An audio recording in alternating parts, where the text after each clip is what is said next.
Hey guys, it's TsubakiSwagg, and I'm coming to you with a review on Attack on Titans episode 15.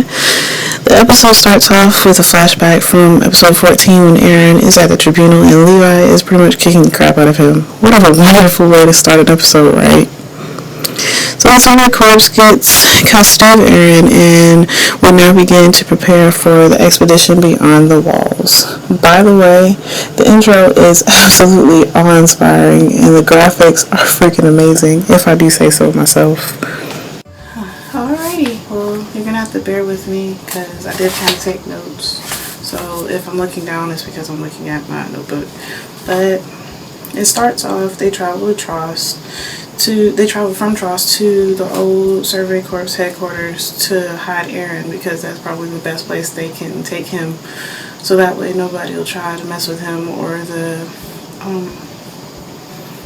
police won't come and try to take him away.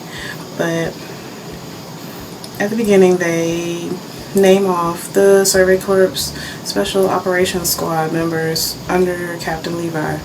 And first is Petra Raw, who has 10 Titan kills and 48 assists. Alo Bozard, who has 39 Titan kills and 9 assists. Eldo Jin, who has 14 Titan kills and 32 assists.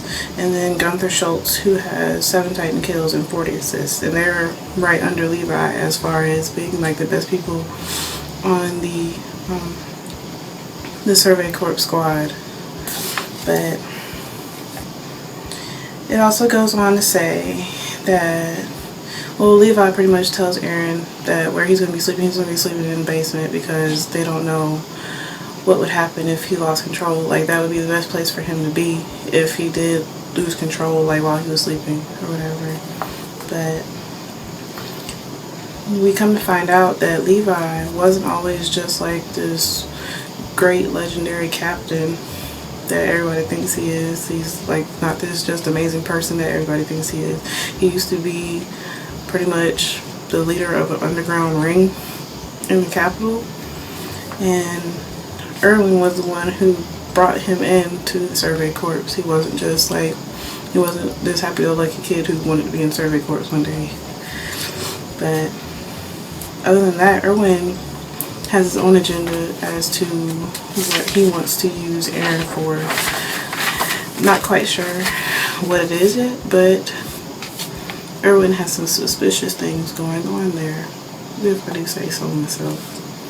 But later on, while they're sitting at the table, Hanji-san comes in and gets permission to use Eren in one of her experiments with 2 Titans that she captured, who she named Sunny and Bean, a 4-meter class and a 7-meter class that she named after the male heads of a cannibal tribe that lived in the mountains, which I still think is a little weird, but I understand why she named them that in comparison to each other. But then it goes on to, like, she's talking to Eren and everybody gets up and leaves, and Eren wants to know more about the experiments that she's going to be using him for, and they cut scene to her doing experiments on the 2 Titans. Like, she cut them off from sunlight to see how they responded to not having sunlight, and the 4-meter class shut down after an hour, while the 7-meter class, it took about 3 hours for him to finally stop functioning. And she realized that the Titans don't have to eat, they don't have to breathe, they don't really have to do anything, they just run off sunlight.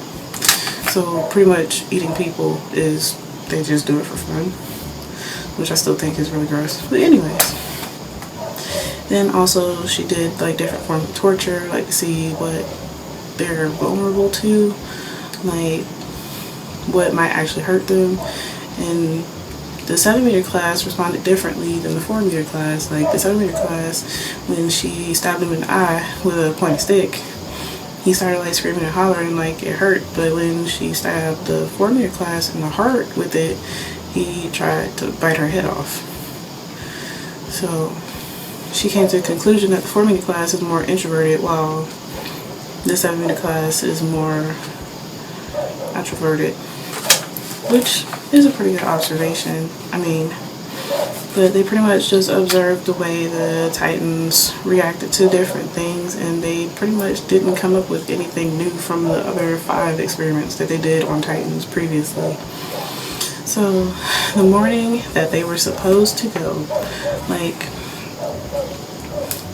Hanji sat and talked to Eren literally all night about everything that they pretty much learned when they were a trainee to go into the Survey Corps.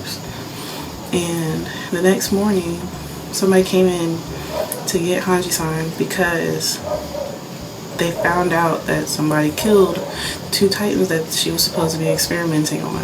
And when she got there, she pretty much freaked out and like spazzed out and started screaming and hollering, and like it was kind of weird. She's a little weird, but I like her though. She has character. But anyways, then she pretty much started screaming and hollering, and there was really nothing they could do after that, because by the time they got there, they were already like dead and decomposing. Like all was left was their skeletons. But then Levi came up to Eren and pretty much told him there's nothing else they could do about it. And out of nowhere, Eren comes up and poses a really good question. And it kind of threw me off because he was just being so odd. He's been odd since the beginning of the show, and I really do think that he has something planned for Eren, or he is something that he's not portraying himself to be. Like, there's something deeper going on with Erwin than he's trying to let on.